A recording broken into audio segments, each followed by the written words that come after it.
ठीक है, आऊंगा आपके पास। टंकराम वर्मा साहब, आपने राधिका जी को सुना और राधिका जी ये कह रही हैं कि सुप्रीम कोर्ट ने ये नहीं कहा है, ये बिल्कुल नहीं कहा है कि धांधली की गुंजाइश नहीं है, याचिकाएं खारिज हो गई। इस दलील को आप किस तरह से देखते हैं? और तब जब आज दूसरे चरण का 88 सीटों पर मतदान हो रहा है सुप्रीम कोर्ट के इस फैसले को और राधिका जी के इस जवाब को, टंकराम वर्मा साहब।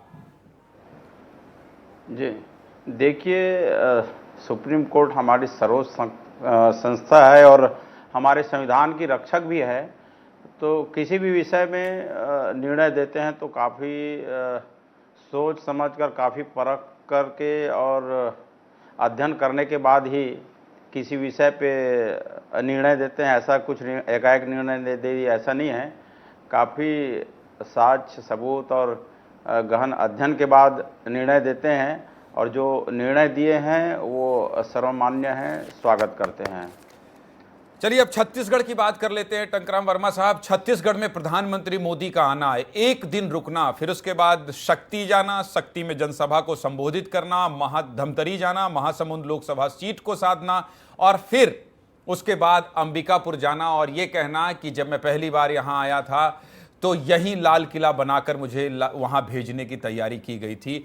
भारतीय जनता पार्टी जिसकी 11 लोकसभा सीट में 9 सीट में जीत दर्ज है और 9 सीट उसके पास है, उसके बाद प्रधानमंत्री मोदी का यहाँ आना, इस तरह से मैराथन सभा करना, इसका कितना फायदा मिलेगा? और क्यों चुनाव के ठीक पहले राजनांदगांव में भूपेश बघेल के खिलाफ हमलावर है पूरी बीजेपी?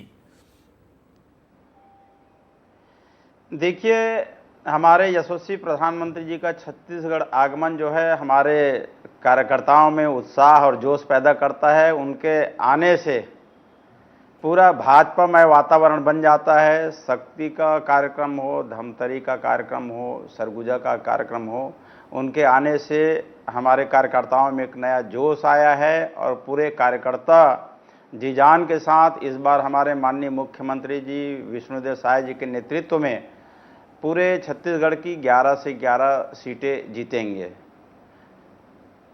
ठीक है, मैं आपके पास आऊंगा, अभी राधिका जी के पास आता हूं, लेकिन जब आपके पास आऊंगा तो लोकतंत्र में मतदान क्यों जरूरी है, एक संगीत आपसे जरूर सुनना चाहेंगे क्योंकि आप बहुत अच्छा गाना गाते हैं। होली में और फाग में आपका गाना पूरे वायरल था और जब विस्तार न्यूज की लॉन्चिंग थी तब भी मंच से आपने कुछ सुनाया था।